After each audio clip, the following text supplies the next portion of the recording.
The philosophy of losing, a new beginning, in China, we have a saying, failure is the mother of success. And I believe in that with every fiber of my being. You see, people are always terrified of losing. Money, time, opportunities, respect. But I have come to realize that losing is a gift in disguise. When I failed my university entrance exam twice, people looked at me with pity.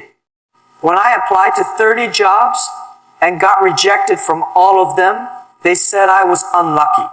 Even when I was turned down by KFC while 23 others were selected, I felt like a loser. But here's the truth. Every loss you suffer opens a window to wisdom. It teaches you something no school, no teacher, no book ever can. It gives you pain, yes, but also perspective. When you lose, you're forced to pause, reflect, and recalibrate. That's powerful. The world doesn't reward the perfect. It rewards the resilient. The problem is, most people define loss too narrowly. They think if something didn't give them immediate gain, it's a failure. But I ask you, what if loss is just preparation for a bigger victory? What if it's a stepping stone to your transformation? When I started Alibaba, we made almost no revenue in the beginning. People laugh at us. But that loss taught me patience, strategy, and leadership. It trained us for war before we even had weapons. So, the first step to turning loss into benefit is to redefine what loss really means. It's not the end. It's the training ground. Loss builds muscle you can't buy. Let me tell you a secret, you cannot buy experience. You can hire talent, buy technology, rent equipment, but the muscle you build through loss, that can't be outsourced. When we were starting Alibaba in my tiny apartment, we didn't even know what e-commerce truly meant. We lost deals. We failed to secure investments. We were crushed by bigger players. But each failure forced us to adapt faster than others. We were like a small fish in a shark tank. But because we had tasted loss, we knew how to survive. One investor told me, "Jack, your business plan is like a fairy tale." I said, "Good." Because even fairy tales have happy endings. Loss teaches you to outthink, outwork, and outlast your competition. In fact, I often tell my team that I'd rather hire someone who has failed a few times than someone who's only seen success. Why? Because people who face loss know how to operate under pressure. They've learned humility. They're not cocky. They respect the journey. It's like building mental and emotional muscles.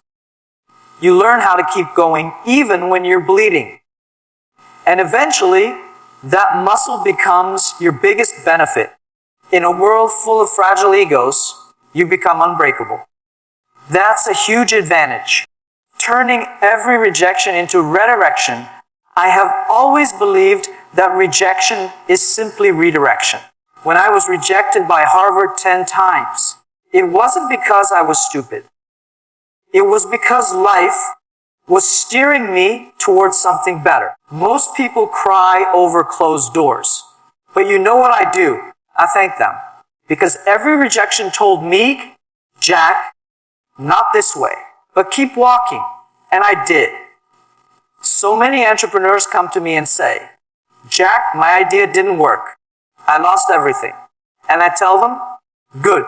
That means your real idea is closer than you think." Let me give you an example. In the early days of Alibaba, we tried to clone Western platforms. We thought if it worked in the US, it would work in China. But it didn't. It failed miserably.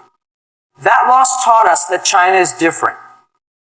Different consumers, different culture, different behavior. That lesson was expensive. But it forced us to innovate in ways no one else could. We built an ecosystem from scratch. That rejection of Western models became the foundation of our success. So every time you face rejection, don't see it as denial. See it as correction. See it as a redirection to a better route.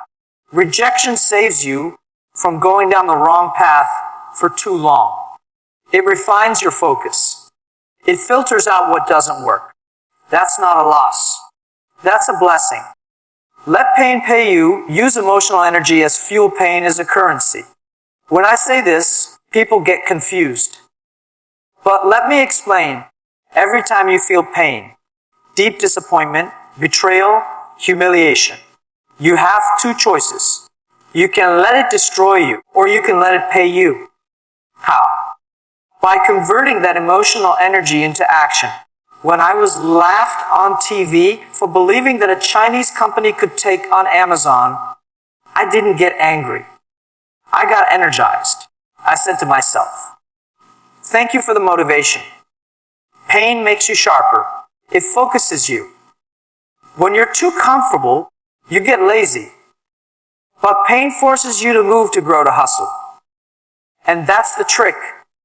Turn your losses into emotional fuel. That's what I did.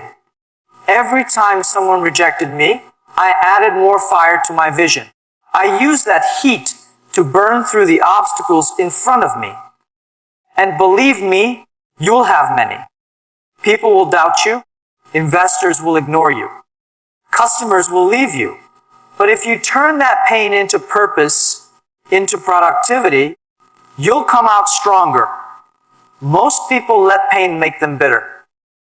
Winners let pain make them better. So whenever you feel pain, ask yourself, how can I make this loss pay me back? The answer lies in action. Finding the hidden opportunities in loss. If you look at every successful company, Apple, Google, Tesla, they all have one thing in common. They found opportunity inside chaos. That's the same with people. What looks like a loss to the world can be your gold mine if you learn how to dig. When COVID-19 hit, many businesses shut down. Alibaba lost billions. It was a dark time. But in that storm, we saw the rising need for cloud services, logistics, and remote work tools. We focused on those. And guess what? Those areas became our next pillars of growth. So I always say loss is not the opposite of gain. It's the beginning of it. Every storm carries seeds of something new. But you must train your eyes to see it. Most people are blind in chaos. Leaders are trained to see patterns where others see problems. That's how you change loss into benefit, by shifting your mindset from panic to possibility. Ask yourself, what does this loss make possible for me? You'll find a door where others see a wall. You'll see a bridge where others see a break. That's the difference between the defeated and the determined. Opportunity doesn't disappear during loss. It hides. And those who seek find. Building legacy through loss. The final chapter, let me end with a truth very few talk about. You can't build a legacy without losses. Losses give your success meaning. They are the ink in your story. Without them, your journey is just numbers, not a narrative. When people read about Jack Ma today, they think of billions and Alibaba. But I remind them the most valuable thing I built wasn't a company. It was character. And character is shaped in loss. I remember crying alone after losing crucial deals. I remember sleepless nights worrying about payroll. I remember being mocked in boardrooms. But every time I wanted to quit, I remembered why I started. That's what loss does. It tests your why. It sharpens your purpose. It filters the noise. And eventually, it sculpts a legacy that inspires others. Today, I mentor young entrepreneurs not because I'm rich, but because I understand what loss feels like, and I want them to know that loss isn't something to run from. It's something to transform. So if you're in the middle of losing something, your job, your money, your direction. Remember, this is not your end. It's the chapter before your real story begins. Embrace it. Use it. And one day, it will become the reason someone else refuses to give up.